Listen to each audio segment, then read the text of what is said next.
just Good idea. podiums. Good idea. Okay, that's great. Do I get a mic? You do, sir. Oh, that's excellent. Wow, I got a microphone. Well, it's excellent to be here today. My name's Jens now, and I want to say, first of all, thank you so much, Wendy, and the Kiwanis team for having invited me here. I met Wendy just actually a month ago on LinkedIn, and we started talking back and forth, and she thought it would be a good idea for me to come out here. So I did a bit of research on Kiwanis, and I said, so Wendy, what does Kiwanis really do? And one thing this Wendy says, well, there are a bunch of guys and gals that do things, make things happen. And I go, wow. So I did a bit of research, and yes, you do a lot of fundraising, and then you take that money and you start feeding other people's children, making playgrounds and community outreach programs, and you even have a boardwalk just dedicated from your efforts. So I really want to say thanks for having invited me, and to be here today is very, very special. And because we're talking about such a great team here today who learned so much to contribute, that's kind of what I want to talk about today is contribution. I mean, we think it's kind of a straightforward, normal thing to do, just go out there and do something and help somebody, but sometimes things happen in your life where maybe you don't get the chance. And when you don't have the chance to contribute, that's when the bottom falls out of your life. So I just want to talk a bit about how I got here and where I come from. So I was born in Germany, normal household, came over here at 4 years old, and continued to be raised kind of in a German way at home, but I had to learn English in schools and grew up in British Columbia. Around grade 11, I started to get away from school a bit. I got a job at the railway, and everything was going well my way, and then I had an accident with my left eye. It wasn't a big one. I was picking ice, and a little piece of metal, maybe the size of the button of your shirt, just flew into my left eye, right through the front, right through the back, and into the first part of the brain. And it really hit hard. I was able to make it down to Prince George, about 300 miles away, to get it taken out with a magnet.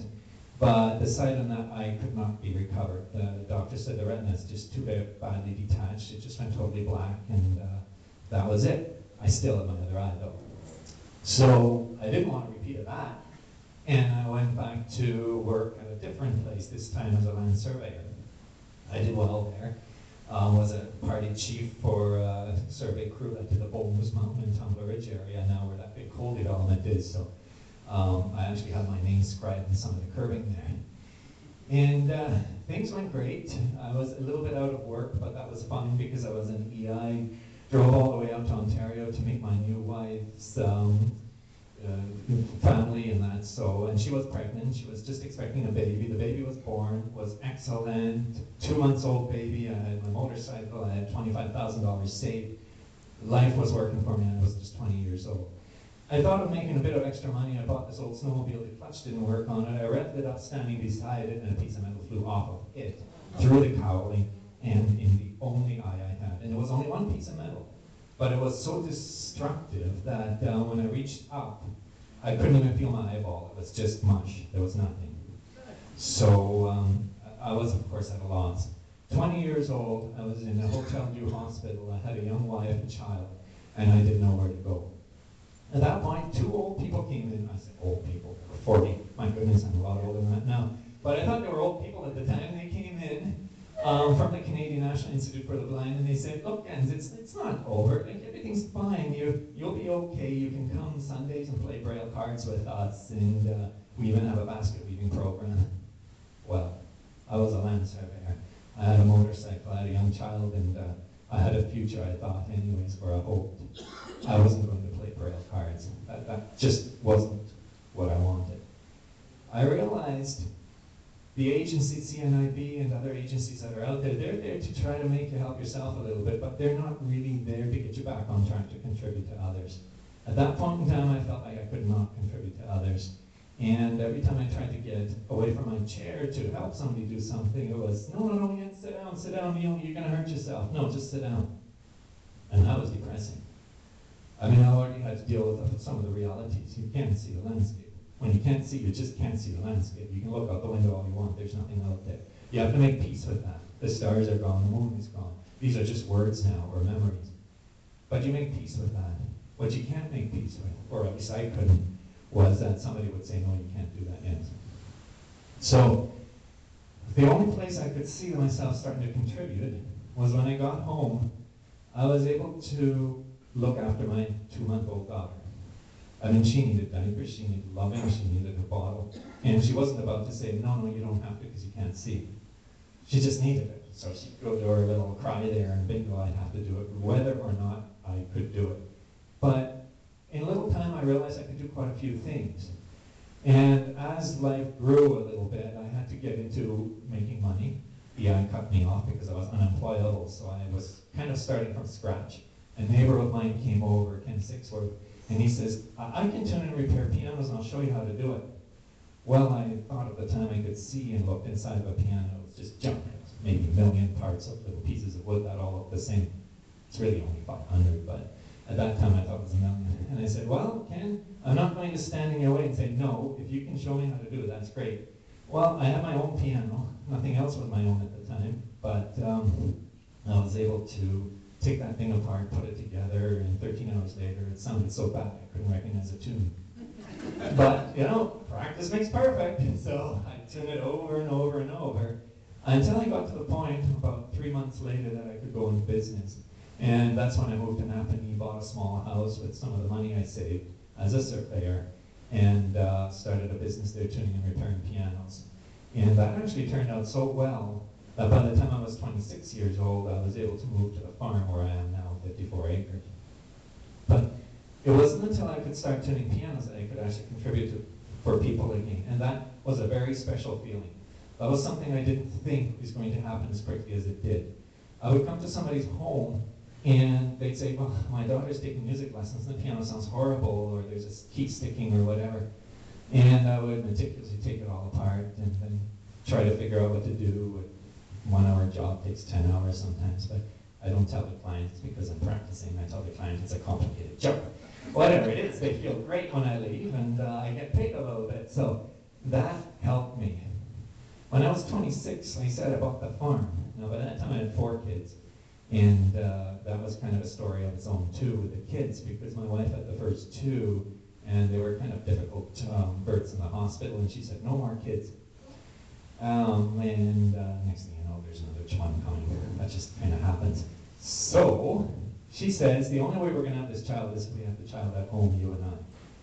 Well, I wasn't about to argue, and for the next 6 kids, I actually delivered those children. And it was just her and I, and I was the birth attendant, and it actually went very, very, very well. When I got the farm, I had this big acreage, and I thought, here, when I pick something up, it's mine, and if I break it, it's mine, and it's my problem. If I hurt myself, it's nobody's business.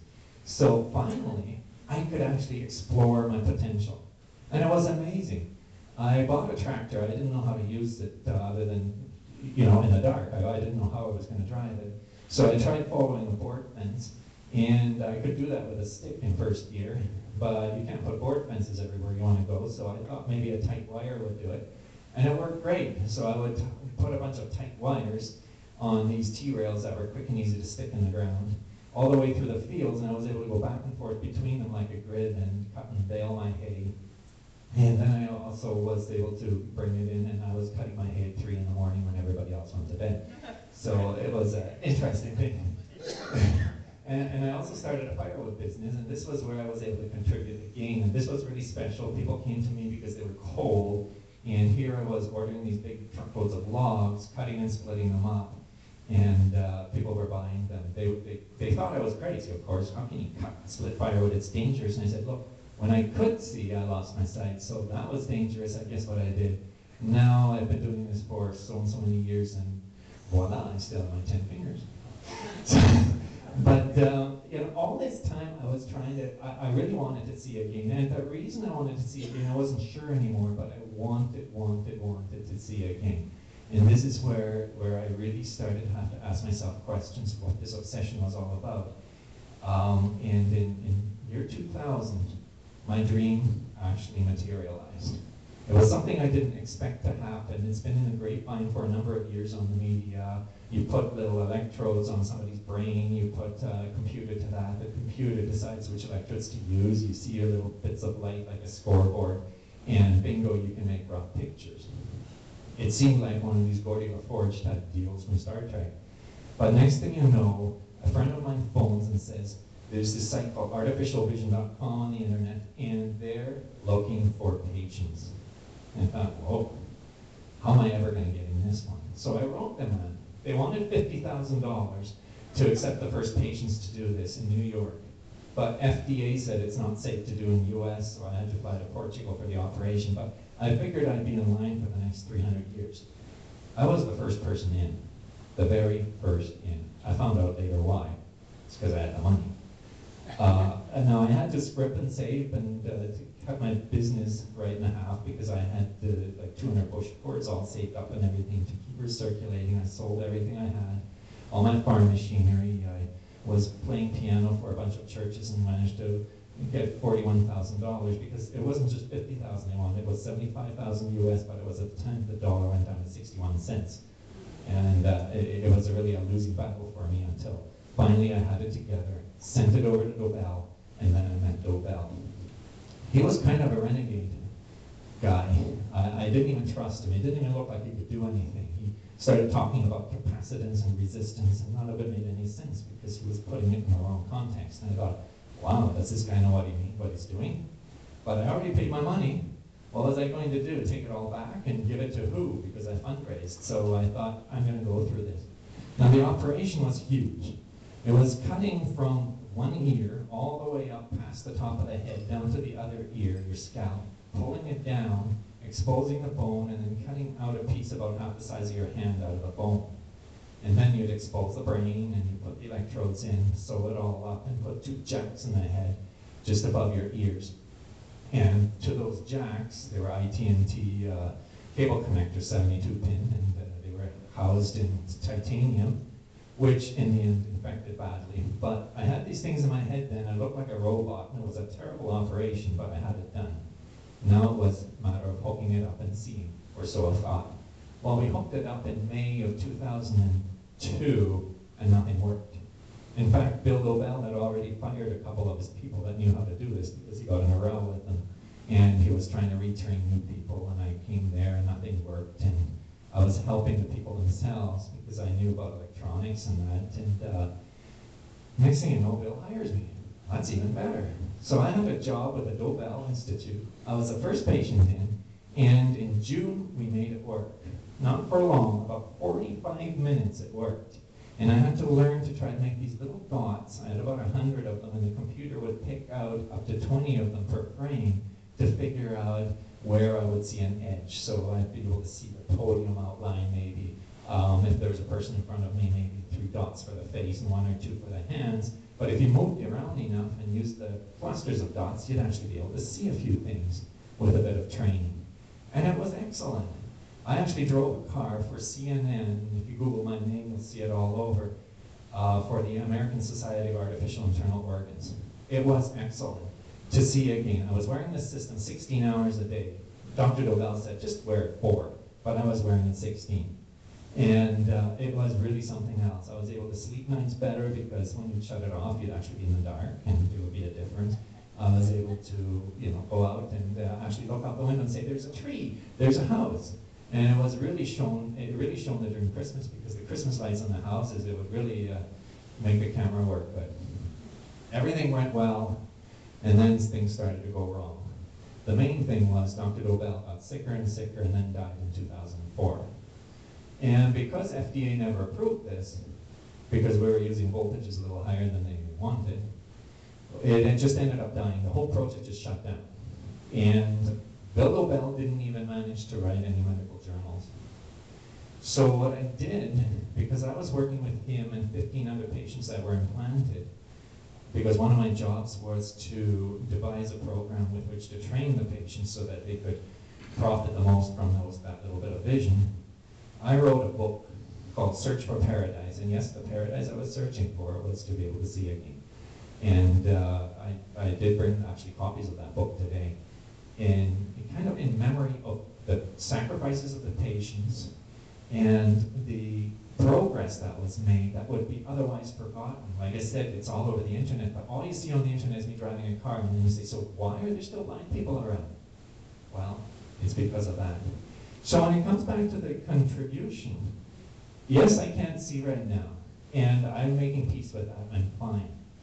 But what I did do is I put out 10,000 of my own dollars, and I kind of hung my dirty laundry out of it by showing all my feelings and frustrations and fears that I had during the whole process of blindness, and then being able to see again, and then again being blinded after that by the death of Dr. Dobell. I put that all in a big book for everyone to read. And this is, in my way, my own way to contribute, to be able to pay tribute to what Dobell did, to what the patients themselves went through, because this system worked. There are no scientists right now working on a similar system, so this is something that really I feel shouldn't be forgotten. So when I ended up finding out that this is it, now I can't see, I'm not going to go stick my brain back underneath the microscope for another experiment, I realized I had to make peace with blindness at 23 years after losing my sight. And at that time I thought, so what am I going to do now? I can't just keep cutting wood, and because the kids were growing up, it was time to do something new. And just out of frustration, basically, I got on the internet and I applied to this agency called Humana. They said they'll take international development people. So long as you don't have a criminal record, they said, we'll take you. And I thought, okay, well, I've got a little more of a surprise for you. I don't have a criminal record that keeps me from flying, but I'm blind. And instead of them writing back and saying, it's not going to happen for you, they wrote, we'd love to have you, because in Mozambique we're starting a school where we're teaching adults, some of them sighted, some of them blind, to be school teachers, elementary school teachers for 1 to 7, and we need you to train them. So bingo, I went down to the States. I had 6 months of training there in order to learn Portuguese and about HIV/AIDS and a lot of the international development issues. And then I was in Mozambique for 3 years, on and off, at the Escola de Professora de Futuro, which is the teacher training college of the future of the teachers. So it was an exciting time for me, and there I was so engrossed in my work that I basically forgot about blindness. And because of the accommodation that you have in that society where elderly people are still kept in the community, me just having blindness really didn't mean a thing, and anybody, even a person's child, was ready to just take my hand and lead me where I needed to go. So I felt so included that my contribution to society there just got to an all-time high. So when it comes to the power of contribution, there's two things really that contribution means. One is who you're affecting. You're right now developing a lot of community projects right now, and that's excellent. There are going to be people who are going to say, thank goodness for Kiwanis for having done this. But then there's the other aspect. What does it do to you to be able to contribute? It's powerful. When that is taken away from you, when somebody says you can't do it, and that's the only way it's taken away from you, because no matter what your life situation is, like I've proven, you are able to contribute. But if somebody makes you believe it's not possible, that's when you have to say, wait a minute, that's not true. Youngs can contribute, so I can contribute. I mean, it happens in all different scales. People can say, oh, you're too old, you should retire, you should just sit back. Well, sitting back is great during the evening, but during the daytime, you really want to do something that touches someone. Whether or not you're supposed to do that, whether or not it says it in the status quo, so I'm blind, I should just sit and do nothing. No. I should be able to not only help myself, but I should be able to help others. And that is important. And this is the way I've actually raised my children. I've raised them in order to make them feel they have to contribute. And as a result of that, they are contributing and they are happy. And I feel that what you're doing here, it's equal. And I really want to commend you for that. So I brought some books, and I really want to say, keep contributing. It's good for you. It's good for the other people on the other side. Thank you so much.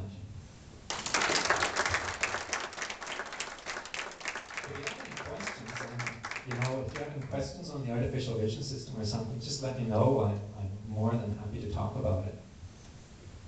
Dennis, I've been legally blind for 32 years. Yeah. I lost my central vision to a fungus from chicken urine. Right. called ocular histoplasmosis. Okay. Many of the emotions that you described, I've been there.